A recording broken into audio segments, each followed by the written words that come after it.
현재 전 세계 군사 관련 매체에 자주 등장하는 이름이 있죠. 바로 대한민국입니다.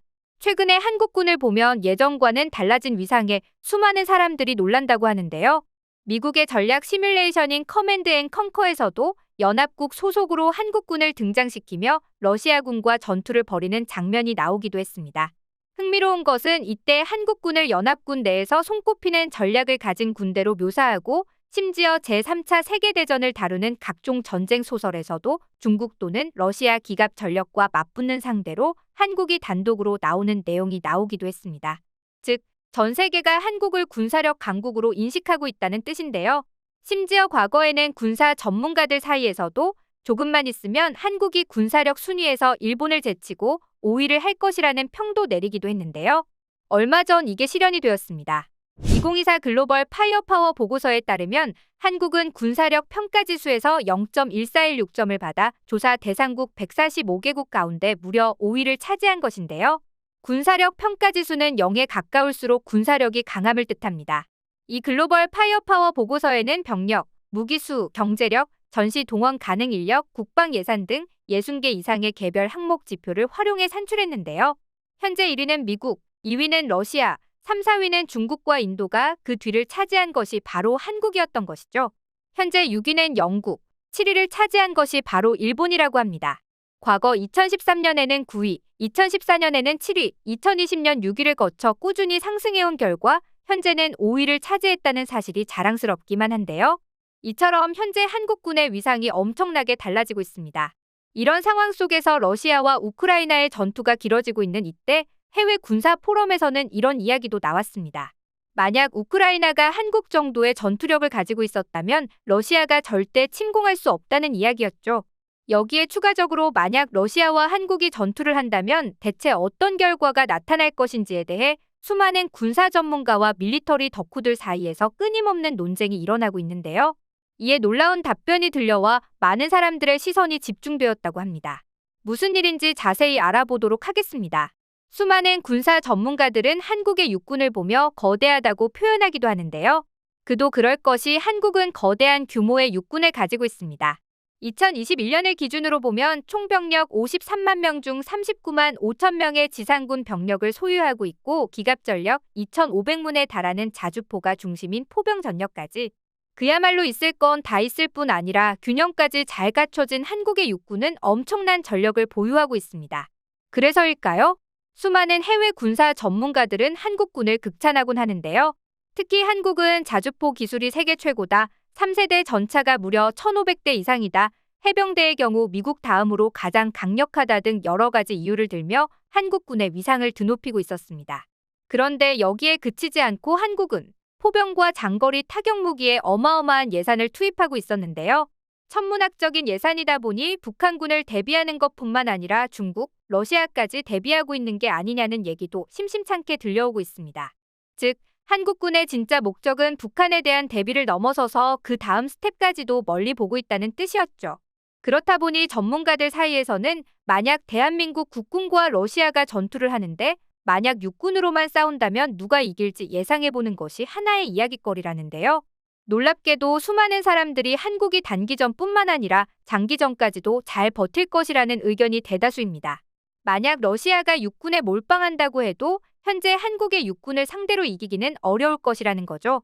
이런 추측이 나올 수 있던 데에는 현재 한국의 현역 육군이 39만 명인데 러시아 육군은 소련이 해체된 이후부터 계속 감축을 해서 30만 정도로 알려졌습니다.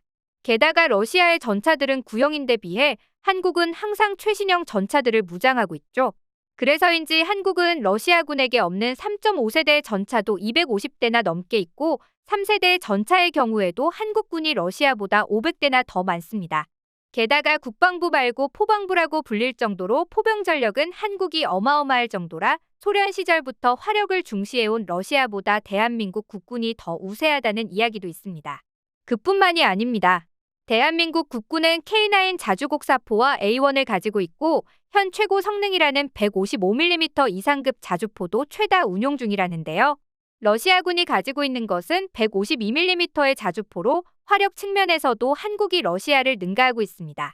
그렇다 보니 해외 군사 전문가들의 눈에는 러시아와 한국의 육군 전력을 놓고 세밀하게 분석해 봤을 때 만약 육군끼리 붙는 경우 특히 한국이 방어를 하는 입장이라면 러시아가 한국의 지상군을 전부 투사할 수 없고 이 상황까지 오게 된다면 러시아도 어마어마한 희생을 감내해야 할 것이라서 그 정도의 이유가 없다고 말했습니다. 즉, 만약 러시아군이 한국 육군을 상대로 전투를 벌인다면 어마어마한 손해를 볼 것을 감수해야 하고 질 위험도 있어 그야말로 바보 같은 행동이라는 것입니다. 그리고 우리에게는 최강의 육군이라 불리는 제7기동군단이 있습니다. 한반도를 넘어 동북아 과장을 조금 더 보태보자면 전 세계에서 최강의 화력을 자랑하는 군단급 부대인데요. 수많은 군 전문가들은 제7기동군단에 대해서도 얘기하며 이 같은 주장에 더욱 힘을 실었습니다. 많은 분들이 아시다시피 제7기동군단은 1980년대에 창설돼 모든 병력이 전차, 장갑차 또는 자주포를 타고 이동하는데요. 그렇다 보니 소속 부대 중 보병이 걸어 다니는 경우가 없습니다. 그런데 최근 27군단이 더욱 강력해졌다는데요. 6개나 되던 기계화 사단을 3개로 줄이면서 전차 등 최신 기계화 장비를 전방에 일부 배치하고 남아있는 3개 기계화 사단을 전부 7군단에 배속시켰기 때문입니다. 그래서일까요? 현재 제7기동군단만 가지고도 어지간한 나라의 육군을 압살할 수 있을 것이며 영국, 독일, 프랑스 육군의 전차를 다 합친 것보다 강력할 것이라고 하는데요. 실제 7군단은 유사시 북진을 담당하는 부대인 만큼 온갖 전력이 모여있을 수밖에 없습니다. 1000대에 가까운 전차를 기동시키기 위한 공병여단이 따로 존재하고 적 후방의 침투에 전차 부대를 이끌어줄 강습대대도 2개나 가지고 있죠. 이처럼 막강한 화력을 갖춘 것은 역시 방어가 아닌 전선을 돌파하는 공격 위주의 부대이기 때문에 화력을 집중시킬 수밖에 없었는데요. 이에 대해 밀리터리 프레스 매체의 전문가들은 현재 제7기동군단과 정면으로 맞서서 붙을 수 있는 육군은 미국 육군, 러시아 육군, 중국 육군밖에 없으며 만약 군단끼리만 대결한다고 한다면 제7기동군단을 맞서 싸울 수 있는 군단은 미국 육군밖에 없다. 게다가 미국 육군이라 할지라도 완편된 군단만 가능하다. 그런데 흥미로운 것은 머지않아 3.5세대의 전차를 2000대 이상 보유하게 되는 속도로 보았을 때 2030년이면 한국 육군을 상대할 수 있는 국가는 미국과 중국밖에 없게 될 것이다라고 말하기도 했죠. 이렇게 되니 미국과 중국이랑 붙으면 한국의 입장은 어떻게 될지 너무나 궁금해지는데요. 사실 한국이 먼저 침범을 하고 들어간다면 결과가 어떻게 될지는 장담할 수 없습니다. 하지만 한국이 방어자의 입장에서 있는다면 어떤 나라와 붙어도 많이 유리하다는 게 사실인데요. 한반도는 삼면이 바다로 이루어져 있고 국토의 70%가 험난한 산이라 지형 특성상 방어에 굉장히 유리합니다. 이런 이유로 엄청나게 수가 많은 중국군이 쳐들어온다 해도 이들을 압도하는 것이 가능한데요. 수많은 군사 전문가들이 대체 왜 한국은 중국에게 점령당하지 않았을까 하는 물음에 이와 같은 대답을 한다고 합니다. 그렇다 보니 중국의 입장에서는 대한민국 육군이 눈엣가시 같은 존재일 수밖에 없는데요.